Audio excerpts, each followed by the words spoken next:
Good morning, Dr. Abdul Kalam, our Honorable former President of India,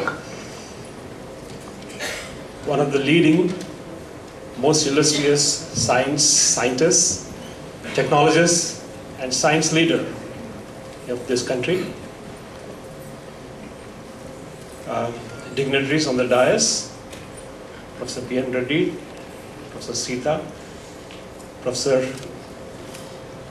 Satyanarayana, Professor Mohan Rao, Professor Kalam. The vast galaxy of scientists, distinguished scientists, luminaries that are here, and the vast galaxy of the large number of students and science in general. Friends, ladies and gentlemen, I'm really honored to stand before you on behalf of the director and staff of the National Geophysical Research Institute, who are also a part of participating in organizing this very interesting and very important topical theme as a national conference. As we all know, as several of my preceding speakers have outlined, India does have a glorious, flourishing tradition of science, research, teaching, learning, and research, both basic and applied.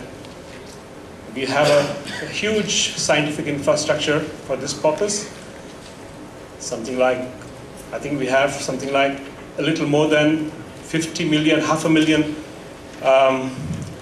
graduates. A quarter of those are have a science background. But then the society at large is also facing several new challenges.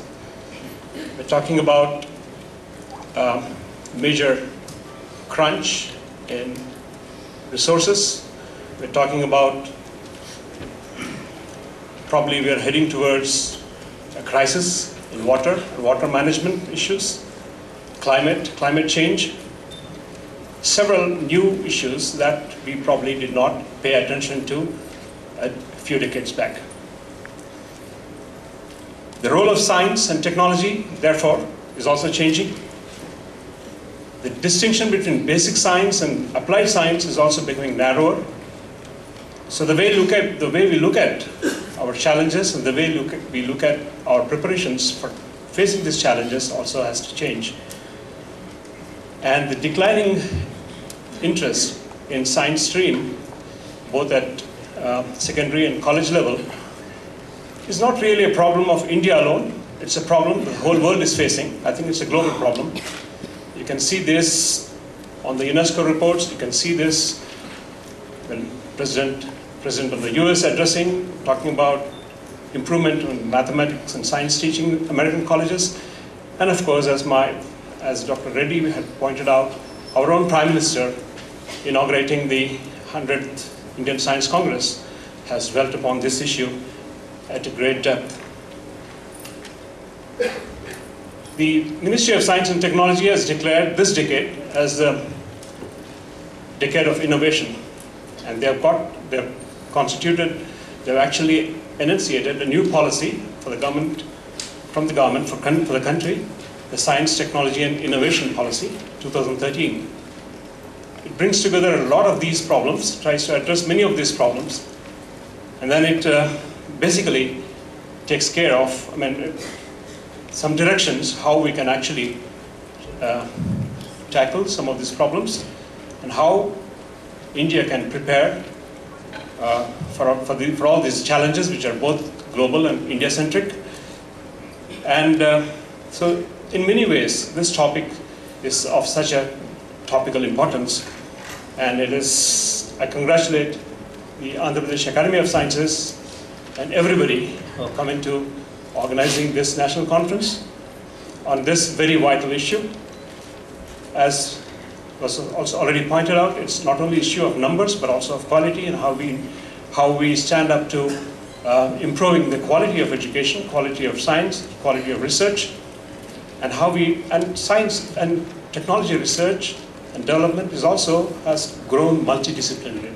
So how we take advantage of the revolutions in the way we do science that we have witnessed over the last decades. All these issues have to be debated. Above all, we have to also debate the socio-economic aspirations of the people and the reasons, basically, why science is not such a lucrative career, and how we make this lucrative, how we bring in very passionate young minds into scientific career. So all these topics are going to be investigated, and we're very grateful to you, sir, for having come here and gracing this function. And I'm sure, with your vast experience, wisdom, and knowledge, you will give us the guidance and take us forward into a proper structured debate. And I'm hoping that this conference will come out with some tangible solutions, both remedial and other issues that can be taken up to the science policymakers and so on. With this, I thank everybody, and I thank the organizers for giving me this chance. And I should not spend more time, and I think we are all looking forward to hearing from our beloved chief guests. Thank you very much.